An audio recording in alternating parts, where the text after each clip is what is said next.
All right. Well, hello.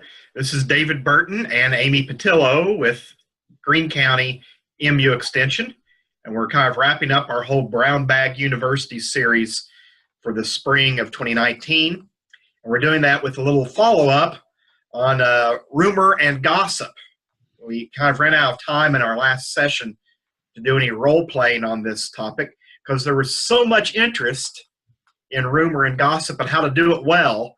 So we we promised to do a little role playing and to kind of troubleshoot maybe some ways to respond, and also to go over our our sheet again about what actually makes something a rumor and what makes something gossip. So this is that promised follow up. Well, this is quite fascinating for us in talking about rumors and gossip. Did you know that there was a difference between a rumor and gossip? I really didn't until you did that class and you provide that great handout that kind of broke it out, what makes it a rumor and what makes it gossip. And I've had several occasions to think about that since the meeting. I had never really thought about there being a difference. So I thought that was great. So a couple of the similarities are that both a rumor and gossip is transferred by word of mouth generally. And they can both be unverified, so we don't know if they're true. Yes. The difference with a gossip is that it could be true. But a rumor is always not true. It's unverified information. And rumors and gossips gain their popularity because of circulation, right? Yes. It's not important if you don't tell somebody. And then the difference between rumor and gossip really comes down to a rumor is about providing information. It's an informational statement, even if it's not true, and it's gratifying the needs of that specific community. In our case, we're talking about a business culture or an organization.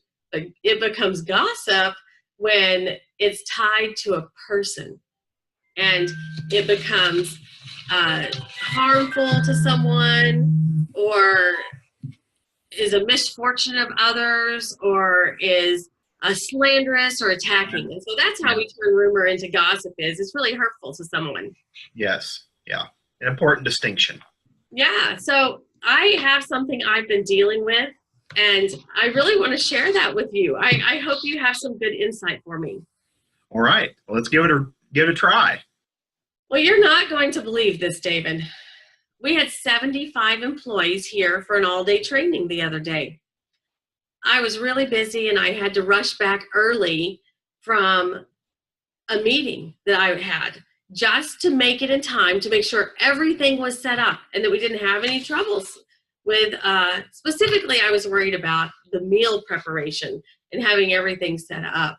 I was feeling a bit stressed because I didn't have as much time as I wanted, and I also had to prepare the presentation for that day. And, you know, it really doesn't help that I had that added concern of coordinating lunch and feeling like there was a lot that I had to attend to beyond just the presentation. And so I rushed back thinking, I hope everything is taken care of for lunch. And, you know, I really was just exhausted.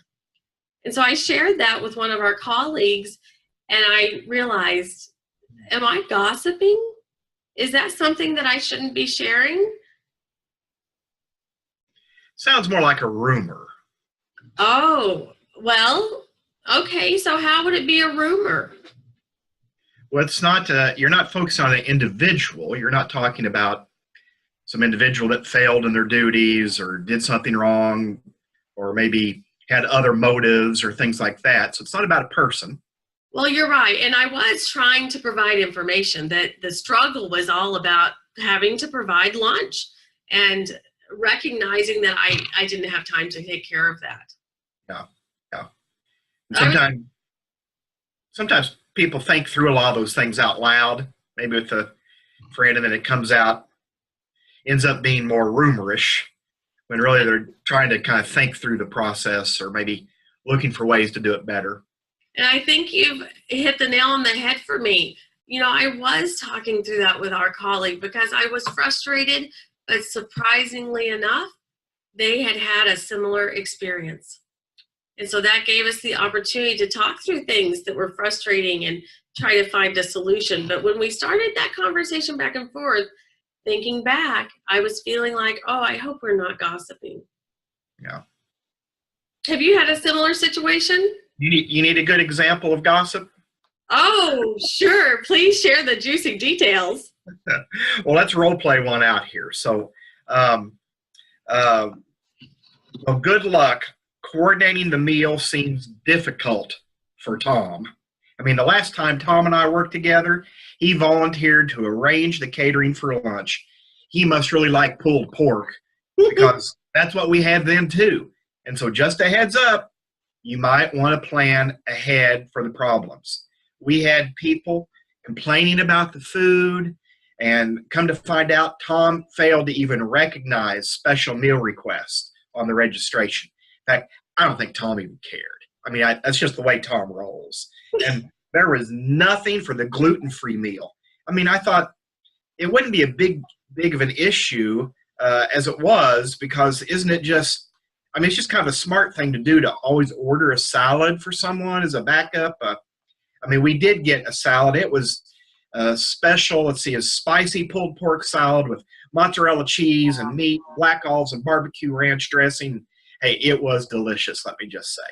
But our vegetarians ended up with nothing, not having anything to eat.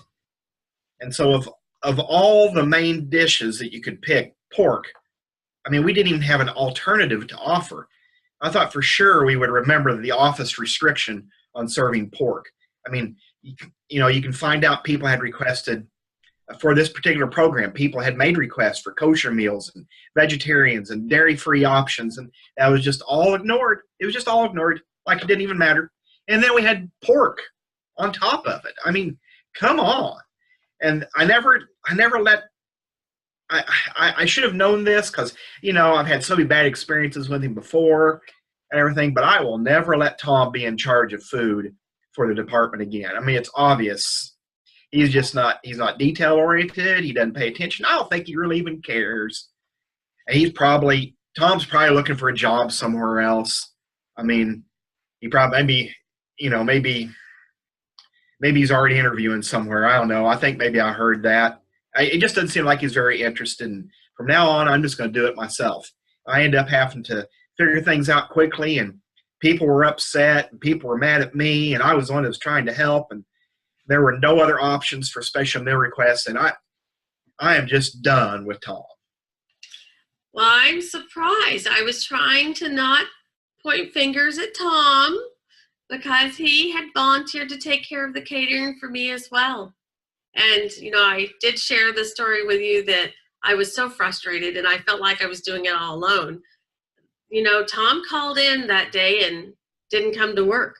So after he had ended up organizing the entire lunch, and I was so busy and I'd made other commitments, I ended up having to cover a site visit for Tom, which made it more difficult for me that morning.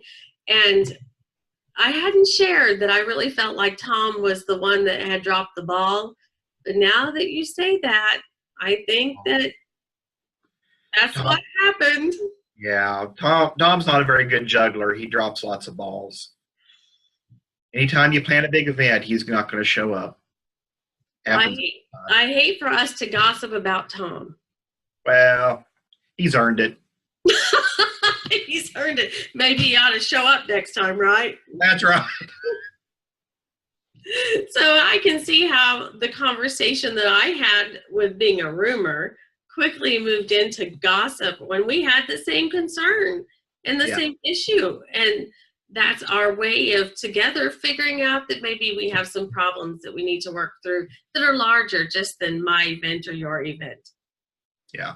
And we're probably assuming too in this scenario that Tom is a coworker. It's not somebody that we have supervision responsibility over or anything like that. That it's more of a coworker type of situation. Certainly, that went into the area of gossip.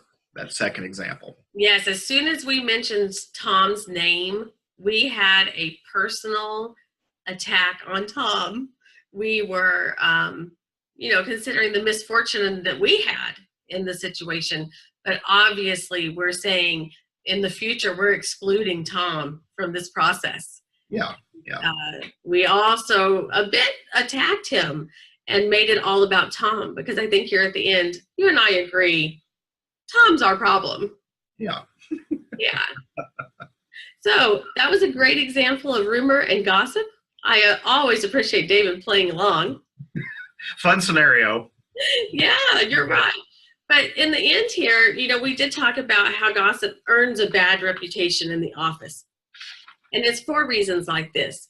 But if you had attended the session with us, there's some positive reasons why gossip is really a function of people working in an office or a location together and being able to navigate the culture of that organization and the social structure. But also, it's a way for us to let off steam so that we can continue to deal with the things we have to do and do a good job. So there are some negatives to gossip and rumors, but they do serve a function in our office. In respect to this specific issue, I think dietary considerations and restrictions are important for people, and it's a topic that often comes up, not just with our organization, but in other organizations. And we have talked a bit about how stressful it can be to coordinate a meal or a lunch while also having to teach the program. Yeah. Do you have a recommendation for how we could maybe better deal with some of these issues? There are times when I've been doing programs where the food aspect ends up becoming 75% of your focus. It takes over, and then you're not investing as much time in your program or the presentation you have coming up. And we often do it as a service or a convenience for attendees, but man, a lot of times it can suck the energy right out of the program itself. Well, I know we had recently in a staff meeting kind of bounced around some ideas, and I think one of the great solutions that came out of that is not providing meals anymore.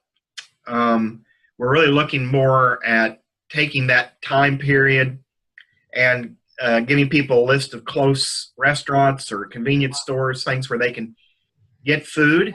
And so that way, if they have special dietary needs or, particular foods they don't like, they can pick and get something they want. But also prior to the event, letting people know that they can, I'm sorry, I lost my train of thought. Prior to the event, letting people know that they can bring their own lunch. So if they want to use recyclable materials or plates or anything like that, they can bring their own things and bring their own lunch.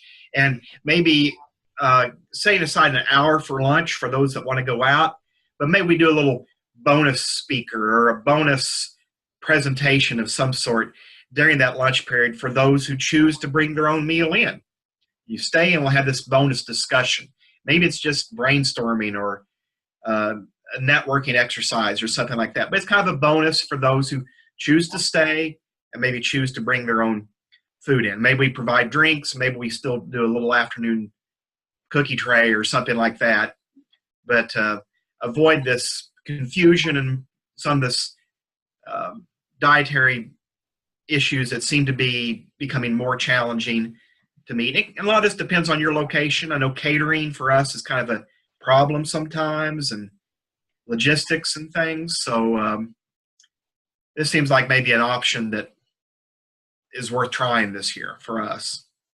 I like that suggestion, and I think that providing a bonus program during the lunchtime to encourage people to bring a brown bag lunch is a great idea.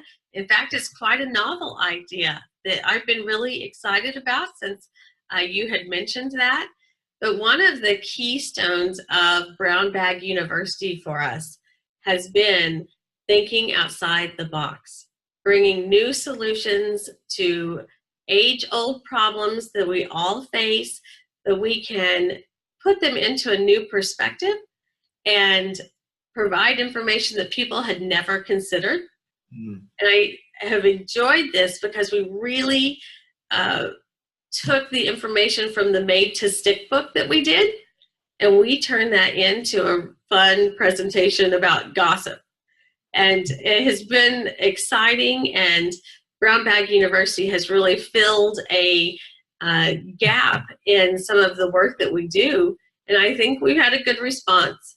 Yeah, it's been fun to be creative with some of that, and we have a package now we can use again in other places and other situations. Yeah. Works. And plus, you and I, we know a lot more about rumor and gossip now. Oh, yes. Now we know how to really use the juicy details. Yeah, we're like the pros. I mean,